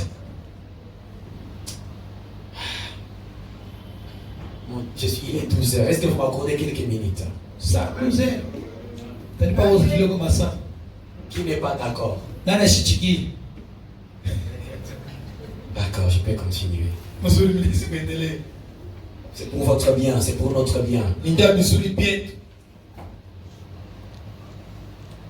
J'ai ici des notes là-dessus. Mimi na manchiko pale mambo hapa. Vous voyez? Nani? Pour montrer ce que sont ces choses. Ndio kuonesha hivi vitu vitakuwa je. C'est quoi le soleil qui doit se coucher? Jua kalitalal. Nous avons les écritures tout autour de cela. Tuna manchiko kadokato ya vile vitu. Et de toute façon, Mwanamke yote nous kusema. allons le voir cette semaine. Tutakiwa tulichu. Si le Seigneur le veut, nous en parlerons quand on va toucher la marque de la bête. Comme On a les choses à venir. Ataruhusu pata sumuza pa uchapo wa nyama au mashiko kwa. Eh bien, nous Nous sommes en 85. Pourquoi les gens ne peuvent-ils pas croire la simple simplicité d'un groupe de gens humbles? Choni bantu apenzi kuaminia kwa upole, unyenyekevu ya hawa bantu banyenyekevu hivi tu hivi kuamini. Vous voyez la voix des signes de Dieu? Unaona sauti ya alama ya Mungu. Pourquoi ne peuvent-ils pas y croire? Choni na besi kuamini. Exactement tel que ça s'est toujours passé. Kabisa kabisa sawa vile vinapitikana. La véritable parole de Dieu rendue manifeste. Neno ya kweli ya Mungu yenye kuonekanisha. Ils sont trop intelligents et trop instruits pour croire la forme toute simple de la parole écrite. Lakini bengo benye kujifunza sana. Ni batakatifu sana. Benye kuyua sana. Njoo kuaminia hako tu neno yenye kuletewa Mungu pole. Ils veulent Banapenda pa. y donner leur propre interprétation. Banapenda kuleta mawazo ya hapo. C'est Utafsiri ya hapo. à l'époque de Jean-Baptiste, Sawa mwakaje yona les mbatiza. gens s'attendaient à voir Basi lazima ngoje baone. que les corridors, que les anges descendent des corridors du ciel. Lakini malaika bashuke ba mingi kutoka On voit quand même les méandrer. banona On prépare un chemin venant du désert. banona À ce bafafa. moment-là, les hommes vont prendre. Pale tele ya Non. hapo. Mais quand la prophétie s'est accomplie, Pale matabiri natimizika. c'était très simple. Mpole. Tegedege. Très simple. Wepesi. Jusque-là, j'ai encore peut-être 6 ou 7 feuilles à lire. Tina hapa mimi na makaratasi 6 wala 7 kusoma. Je ne sais pas comment faire. Sijui namna gani nitalifanya. Je continue quand même. Lakini nisome kwa nichofe hata kidogo. Oui, oui, je continue quand même. Ninachofa kwa kidogo. Sont trop intelligents. Lakini bantu akili sana ndio. Écoutez, Sikieni. permettez-moi de dire ceci. Niruhusu nisome hii mbio mbio. Même les visions que Dieu me donne ici, Hata yenye maonyo Mungu ananipa hapa dans cette ville, ndani ya hii mji Sont vraiment mal comprises. bele kubambia mbaya bele mshike mbaya. c'est pour cette raison que vous m'entendez dire sur les bandes. Njoo kwa maana mnanyonaka sawa yote na sababu mautepe. Dites ce que disent les bandes. Musemunone tu mutose mpaka benye minasemewa ndani ya mautepe. Dites ce que disent les visions. Musemunone tu ile maonyo ilisema Ici, hapo. moi je ne vous amène pas à occuper une place, que j'occupe une place dans vos cœurs.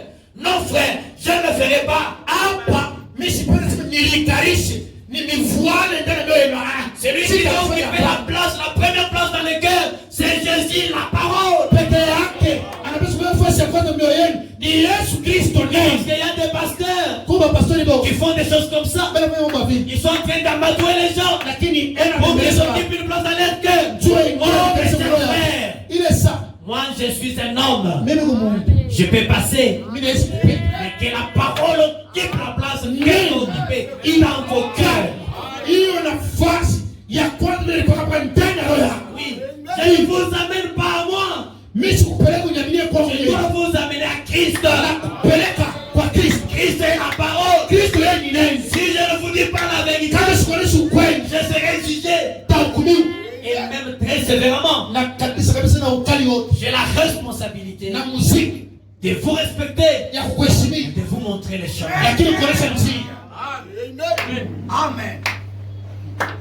Écoutez ces choses. Msikieni vipindi. Quand un événement prophétique s'accomplit, Kama malama matabira kunabii na timizika. généralement les gens ne les comprennent pas. Kwa zoezi bantu habeelewa. Les gens ne les saisissent pas. Bantu baikamataji. Parce qu'aujourd'hui ils sont emportés, Leo bego tumekupapasa kupanda hiyo. saisis par l'amnésie, Lakini benye kupikiwa kwa usingizi. emportés, Benye kwa kiburi abandonnant moyo. déjà la foi. Banaacha imani. Voyez? Mwanani? Et pourtant Jean est apparu.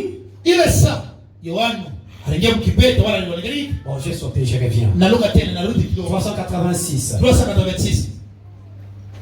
Maintenant, Na sasa si vous êtes éveillés, kama huku mwenye kulamu vous ferez quelque chose. utaona kitu kimoja fanya kitu. J'espère que je n'ai pas besoin de les tenir dans ma main Nisha nahitaji yani kama ile kwa mikono pour vous le montrer. ndio kumeonyesha. Voyez, voyez, voyez. Mnaona? Le voici. Mnaona yoi. Nous sommes à la fin. Kumwisho Certainement, kabisa kabisa. tous ceux qui ont une instruction fine Bale pote beko na mafundisho na akili nguvu ya kutuangia ne verront pas cela. na abastayon Ils ne verront pas l'accomplissement des événements prophétiques. abastaona utimiziko ya maandiko vile napo Les simples visions, maonyo hii kiloko quand elles sont révélées pale inakufunulia dans une telle simplicité, Mungu pole pole ça passe complètement au-dessus de la tête des gens. inawapitia mkichwa tu hivi. Qu'est-ce que les églises sont devenues aujourd'hui? Makanisa na kwa leo ni Oh mes chers frères, mandugu yangu, revenons à l'essentiel. turudie kwa bya mafaa, Revenons à l'essentiel. turudilieni kwa bya mafaa. Abandonnez, ne quittez pas le nord. Ushondoke penye mashariki wala kaskazini. Voyez? Unaona? Et pourtant, Ile saa Jean est apparu juste là. Yohana kanaingia pale, Il a confessé. alitubu Il a dit, nasema je ne suis pas le Messie, mie sina masihi. mais je suis la voix de celui qui crie dans les déserts. Miku sauti ya huyo analemeka mchango. Et alors, Na kumbe ses propres disciples ont dit, wanafunzi wake yeye wanasema pourquoi les scribes disent-ils choni nyao batikaji wanasema hivi. que l'écriture enseigne-t-elle Non. qu'Élie doit venir premièrement? Manjiko yanafundisha kwamba mbele Elia kwewa kwa La simplicité de Dieu. lakini Mungu pole pote wa Mungu Voit cette percher juste sur la tête des gens. Iende ilikamatishe picha yulu ya kichwa ya Mungu. Ils attendaient l'accomplissement d'Ésaïe 40, Banaanza kuchukua mizigo ya Esau makubini. mais à leur propre manière. Muna ile po bene biwaza.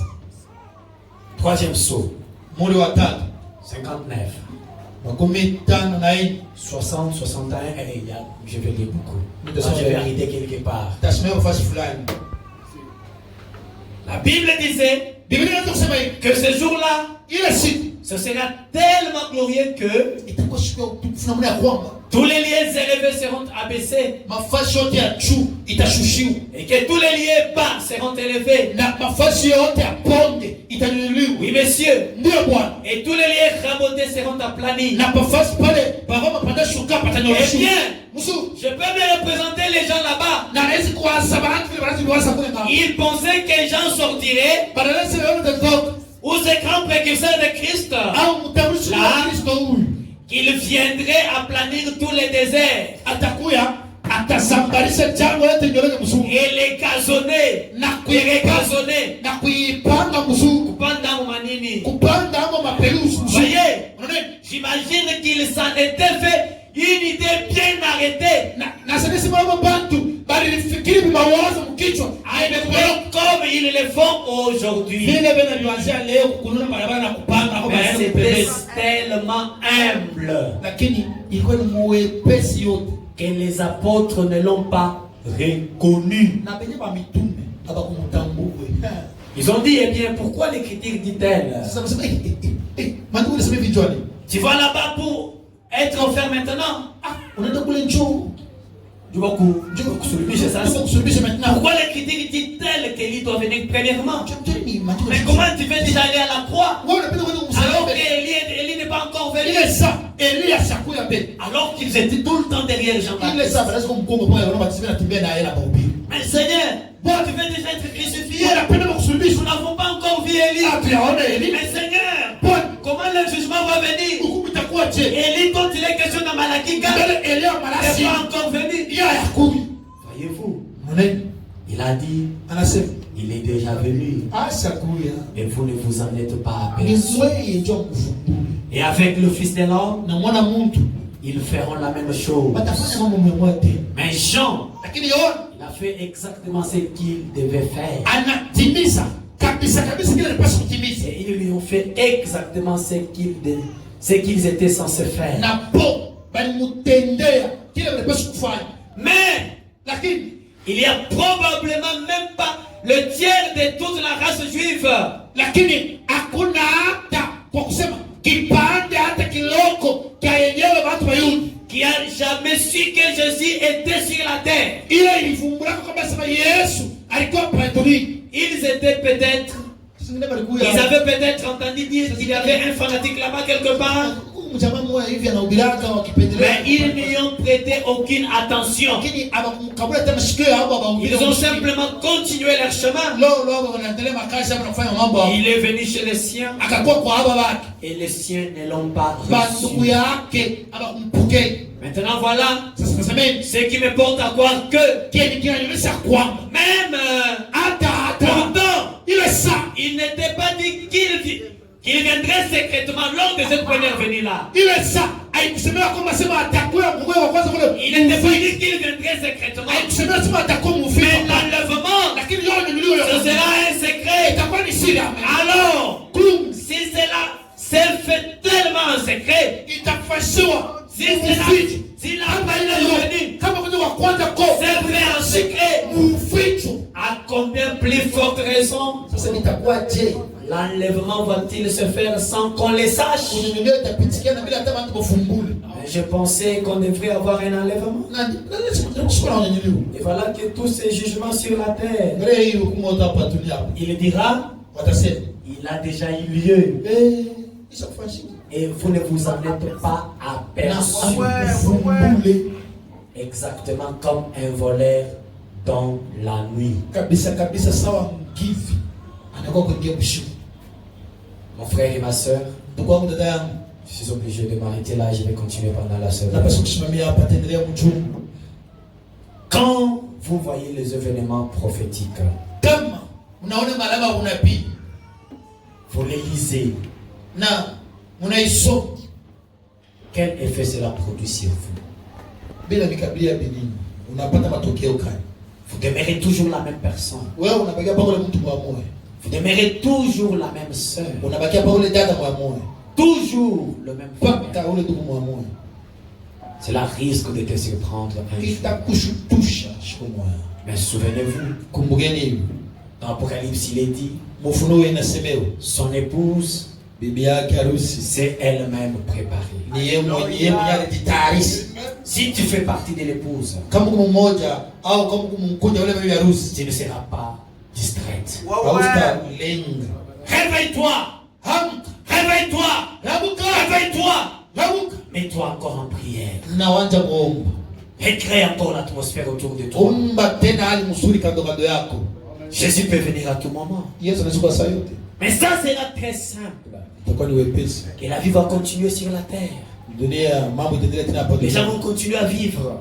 Watu wataendelea na kuishi. Mais l'épouse aura disparu. Lakini bibi harusi atanyanyuliwa, atapotea. Qu'en est-il de ton âme ce matin? Itakuwa kwa ile naangalia nafsi yako msubuhi. Avec nos têtes inclinées. Na vitu yetu vya kinamu. Dieu l'entend et sans guide altéré d'un vrai bonheur. Mais hélas, mon cœur avide n'est trouvé qu'un